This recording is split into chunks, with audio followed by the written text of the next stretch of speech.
ច្បាប់ទី2កុំទុកចិត្តមិត្តរៀនប្រើប្រាស់សិទ្ធិត្រូវអធិប្បាយច្បាប់ចូលប្រុងប្រយ័ត្នមិត្តភ័ក្តិគេអាចប្រែចិត្តក្បត់លឿនដោយព្រៃបន្ទោព្រោះគេមានសេចក្តីច្រណែនលាក់នៅក្នុងចិត្តស្រាប់រួចហើយបើគេត្រូវបានលាងគូក្បាលដោយសត្រូវណាមួយរបស់អ្នកគេនឹងបែរក្បាលមកខំប្រឆាំងនឹងអ្នកភ្លាមមួយរំពេចក្នុងពេលជាមួយគ្នាជួយអ្នកជួលអតីតសត្រូវមកធ្វើការឲ្យអ្នកព្រោះគេនឹងមានសេចក្តីស្មោះស្ម័គ្រជាមិត្តភក្តិរបស់អ្នកទៅទៀតគេធ្លាប់ជាសត្រូវនាពេលកន្លងមកដូច្នេះគេនឹងព្យាយាមបង្ហាញភាពស្មោះត្រង់របស់ខ្លួនចំពោះអ្នកជានិច្ចនិយាយឲ្យចំអ្នកគួរប្រយ័ត្នមិត្តជាងសត្រូវបើអ្នកគ្មានសត្រូវទេជួយរកវិធីបាយដើម្បីបង្កើតឲ្យមានសត្រូវខ្លះៗមកពេបជាការល្អប្រសើរនៅក្នុងជីវិតរបស់អ្នក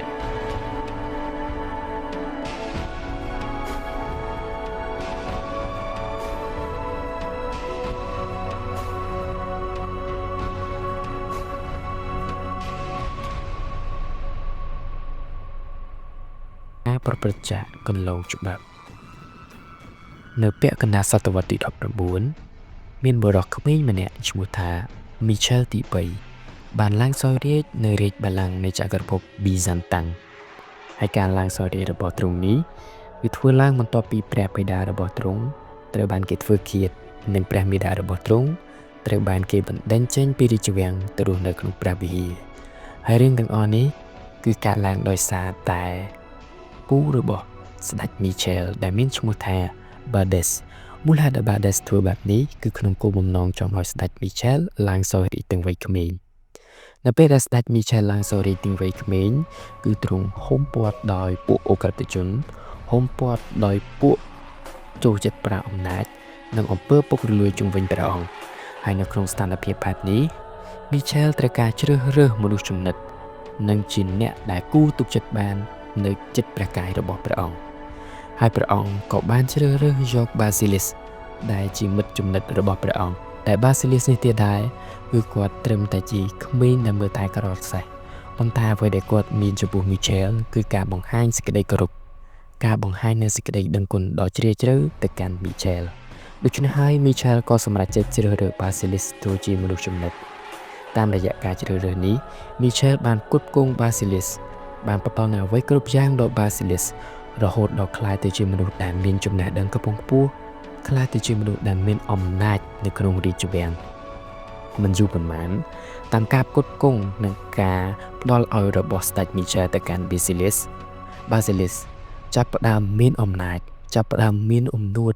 ហើយក៏ចាប់ផ្ដើមចាយខ្ជះខ្ជាយជាមនុស្សដែលមានអំនួតអួតអាងហើយចេះតែសុំ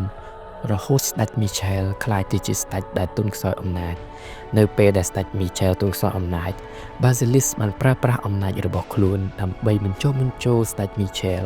ឲ្យធ្វើគុត Bades ដែលជាពូរបស់ស្ដេច Michel ស្ដេច Michel ដោយសារតែស្រឡាញ់មិត្តភក្តិដោយសារតែមិនអាចខ្វះមិត្តភក្តិបានក៏ធ្វើតាមការស្នើសុំរបស់ Basilis ហើយនៅទីបំផុត Bades ដែលជាពូរបស់ស្ដេច Michel ត្រូវបាន Basilis ធ្វើគុតនៅពេលដែលស្ដេច Michel ទុនខ្សោយ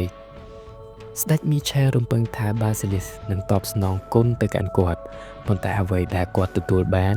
គឺការរំលឹកគុណហើយនៅទីបំផុត Basilis ក៏បានធ្វើគុត Michel ទី3ដោយកាត់ក្បាលរបស់ Michel ទី3ដោតនៅលើចុងលំពែរបស់ខ្លួនហើយបង្ហាញទៅកាន់សាធារណជនថាខ្លួនទេដែលជាស្ដេចផែនដី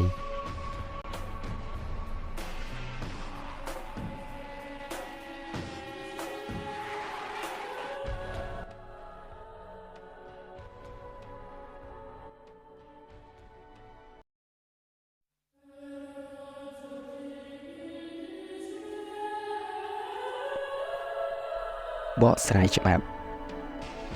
Michel ទី3បានដាក់អនាគតរបស់ខ្លួនជ្រុលខ្លាំងពេកទៅលើសេចក្តីដឹងគុណព្រោះគិតថា Basilis គឺជាមិត្តដ៏ល្អរបស់ទ្រង់គឺជាមិត្តដែលមិនអាចខ្វះបានរបស់ទ្រង់ហើយនឹងជាកលមិត្តរបស់ទ្រង់ប៉ុន្តែអ្វីដែលគាត់ទទួលបានគឺព្រះសិរសារបស់ទ្រង់ជាប់នៅលើដងលំពែងរបស់មិត្តដ៏ជិតស្និទ្ធមិត្តជាទីស្រឡាញ់របស់ទ្រង់ទៅវិញ ស្ដេច Michel បានចិញ្ចឹមនិងអនុញ្ញាតឲ្យសត្វសាហាវស្ថិតនៅគៀកព្រះកាយរបស់ទ្រង់ជានិច្ចហើយសត្វសាហាវនោះតែងតែទាមទារអ្វីគ្រប់យ៉ាងពីទ្រង់ម្ដងហើយម្ដងទៀតម្ដងហើយម្ដងទៀតនៅពេលដែលទ្រង់ទន់ខ្សោយនៅពេលដែលទ្រង់អស់អំណាចសត្វសាហាវមួយក្បាលនោះបានចាប់ផ្ដើមខំហែកស៊ីទ្រង់ទាំងរស់តែម្ដងពេលរងការជឿចាប់មនុស្សនឹងភ្លេចគុណអាស្រ័យដែលខ្លួនធ្លាប់ទទួលហើយតែងតែត្រៀមខ្លួនជានិច្ចដើម្បីសងសឹកព្រោះគេគិតថាក្តីដឹងគុណគឺជាបន្ទុករីឯការសងសឹកគឺជាអ្វីដែលធ្វើឲ្យពួកគេរីករាយដូច្នេះហើយយើងត្រូវពិចារណាថាតើមិត្តភក្តិដែលនៅជាមួយយើងគេជាមនុស្សបែបណាប្រសិនបើគេជាមនុស្សដែលចង់បានផលប្រយោជន៍ពីយើងបើសិនបើគេជាមនុស្សដែលច្រណែនឈ្នានីសជាងគ្រប់ពេលវេលាគឺអត់មានរឿងអ្វីដែលយើងស្ទាក់ស្ទើរក្នុងការចេញពីជីវិតរបស់ពួកគេទេប្រសិនបើមិនចង់ឲ្យអនាគតរបស់យើងដូចជា Michel អ្វីដែលយើងត្រូវធ្វើគឺយើងត្រូវតែលុបវត្តមានគេចេញពីជីវិតរបស់យើងប៉ុន្តែបើសិនបើមិត្តភក្តិរបស់យើងជាមនុស្សដែលល្អមិត្តភក្តិរបស់យើងជាមនុស្សដែលចង់ឲ្យយើងរីកចម្រើនជាកល្យានមិត្តគឺជារឿងមួយដែលយើងត្រូវការបំផុតគឺមិត្តភក្តិដែលតែងតែលើកទឹកចិត្តយើងមិត្តភក្តិម្នាក់នោះគឺជាមិត្តភក្តិដែលចង់ឃើញយើងល្អគឺជារឿងមួយដែលយើងត្រូវការបំផុតនៅក្នុងជីវិតរបស់យើងដូចនោះដែរដូច្នេះហើយត្រូវវិភាគនិងត្រូវពិចារណាឲ្យឃើញថាតើមិត្តភក្តិដែលជិតខ្លួនយើងគេជាមនុស្សបែបណាឲ្យប្រកប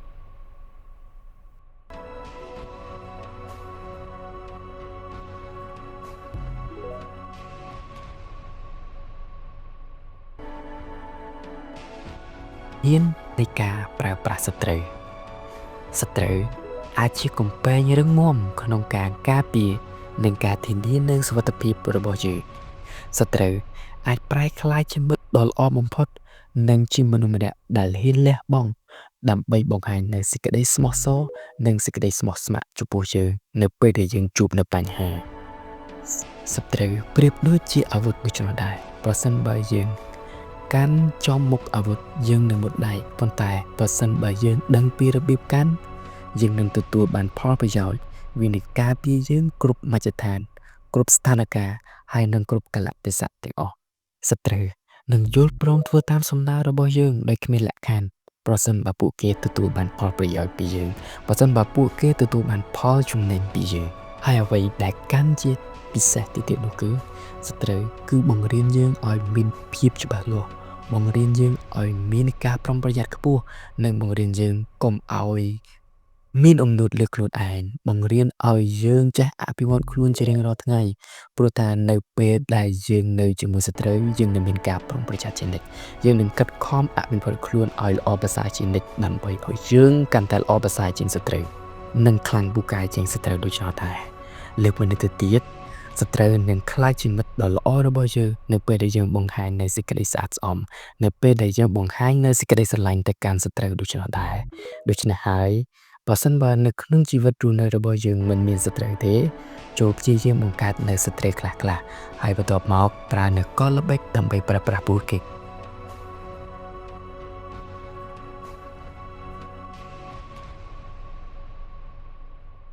ភាពឆ្លុះបញ្ចាំងចង្គមរមើលគុណដោយសារអ្នកបាននឹងច្បាស់ជាមុនថានឹងមានអ្វីកើតឡើងប្រសិនបើអ្នកដាក់ដៃចូលទៅក្នុងមាត់តោដូច្នេះទើបអ្នកតែងប្រុងប្រយ័ត្នជានិច្ចដោយដាក់ខ្លួននៅឆ្ងាយពីវាប៉ុន្តែពេលនៅជាមួយមិត្តភក្តិអ្នកគ្មានការប្រុងប្រយ័ត្នបែបនេះទេអ្នកជួយពួកគេឲ្យមកធ្វើការងារឲ្យអ្នកពួកគេនឹងអង្គៀមស៊ីអ្នកទាំងរស់ចាក់ជាមិនខានដំបូលមានសម្រាប់ច្បាប់នេះចូលរៀនពីរបៀបប្រើប្រាស់សត្រូវពេលចាប់យកដាវចូលកុំចាប់ត្រង់មុខដាវឲ្យសោះព្រោះវានឹងធ្វើអ្នកមុតដៃត្រូវចាប់ឲ្យចំដងដាវដូច្នេះទើបអ្នកអាចកាន់វាដើម្បីការខ្លួនរបស់អ្នកបានមនុស្សឆ្លៀសវៃបង្កើតប្រយោជន៍បានច្រើនពីការប្រើប្រាស់សត្រូវគឺច្រើនជាងប្រយោជន៍ដែលមនុស្សធម្មតាទទួលបានពីមិត្តភក្តិទៅទៀតដូច្នេះច្បាប់នេះគឺមានតែប៉ុណ្្នឹងចឹងខ្ញុំសូមសរុបមកវិញចំពោះច្បាប់នេះគឺឲ្យយើងវិភាគទៅលើមិត្តភក្តិរបស់យើង តើមិត្តភក្តិរបស់យើងជាមនុស្សប្រភេទណាតើមិត្តភក្តិរបស់យើងគឺជាកល្យានមិត្តឬក៏ជាមិត្តคล้ายៗប្រសិនបើមិនចង់ឲ្យអនាគតរបស់យើងដូចស្ដេចមីឆែលទី3ទេត្រូវវិភាគមើលមិត្តភក្តិរបស់យើងហើយមិនចាំបាច់សោកស្ដាយនៅក្នុងការដែលយើងលុបវត្តមានរបស់ពួកគេចេញពីជីវិតរបស់យើងទេព្រោះថាអនាគតរបស់យើងគឺជាជម្រើសរបស់យើងបើសិនបើយើងពឹងផ្អែកបើសិនបើយើងជឿជាក់ទៅលើមិត្តភក្តិរបស់យើងច្រើនពេកជីវិតរបស់យើងគឺមិនខុសអីពីស្ដេចមីឆែលទេដូច្នេះពិចារណាបែងចែកអ្នកវិភាគទៅលើមិត្តភក្តិរបស់អ្នកជានិច្ចដូច្នេះចំណុចនេះគឺមានតែប៉ុណ្ណឹងសូមអរគុណនិងសូមជម្រាបលាប្រិយមិត្តទាំងអស់គ្នា